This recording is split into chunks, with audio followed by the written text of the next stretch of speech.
బాజాప్తా land ఓనర్స్ని కూడా మేము బీకి బయటేస్తాం, మీరు ఏం చేసుకుంటారో చేసుకోండి అనే ధైర్యం గవర్నమెంట్కి ఇస్తే రేపు ఇదే పని నిజామాబాద్లో అవుతుంది, ఇదే పని మహబూబ్నగర్లో అవుతుంది, ఇదే పని అంతటా అవుతుంది. తెలంగాణ అంతటా కూడా పేదవాళ్లకు బతికుండే హక్కు లేదన్నట్టుగా ఈ ప్రభుత్వం వ్యవహారం ఉంది. కాబట్టే ఈ కఠినమైన నిర్ణయం తీసుకున్నాం.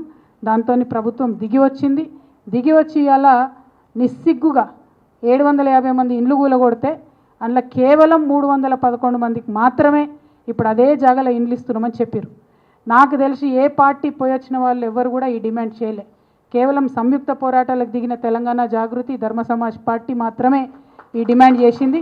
మీరు ఎక్కడ కూలగొట్టినరో అక్కడనే జాగా ఇవ్వాలి, మీరు జాగా కాదు ఇల్లు గుంజుకున్నారు, వాళ్ళది ఇల్లు కట్టియాలన్నాం. ఇవాళ బట్టి విక్రమార్క గారు చెప్తున్నారు రేపు జాగా ఇస్తారంట, డిసెంబర్ 9 నాడు ముఖ్యమంత్రి గారు వచ్చి గృహప్రవేశం చేపిస్తారట.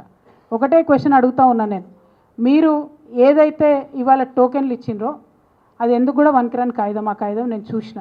మీరు అక్కడ లేఅవుట్ చేసి physical position of the property panchnama చేసి ఇచ్చేంత వరకు కూడా అది ఎందుకు పనికిరాని టోకెన్గానే ఉంటుంది.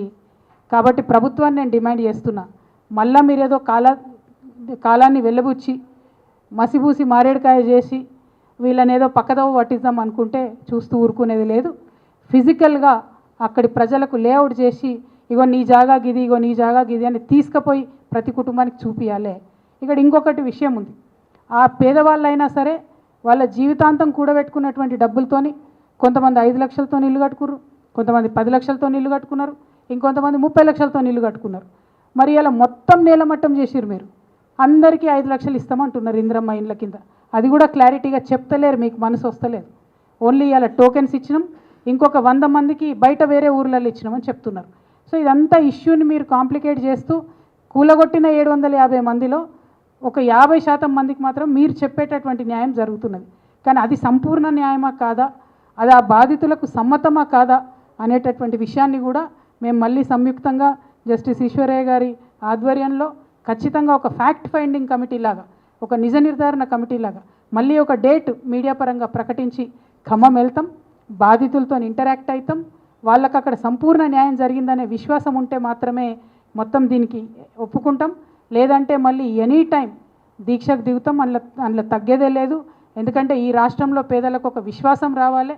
అన్ని పొలిటికల్ పార్టీస్ ఫెయిల్ అవుతున్నటువంటి సందర్భంలో కొన్ని ప్రజాస్వామ్యాన్ని కోరుకునేటటువంటి శక్తులు, ప్రగతిశీలంగా ఆలోచించేటటువంటి శక్తులు కలిసి నడవాలనే కొత్త నిర్ణయం తీసుకున్న దాంట్లో భాగంగా మరి మేము ఇవాళ చేసినటువంటి ఈ ప్రయత్నం ఫ్యూచర్లో కూడా కొనసాగుతుంది.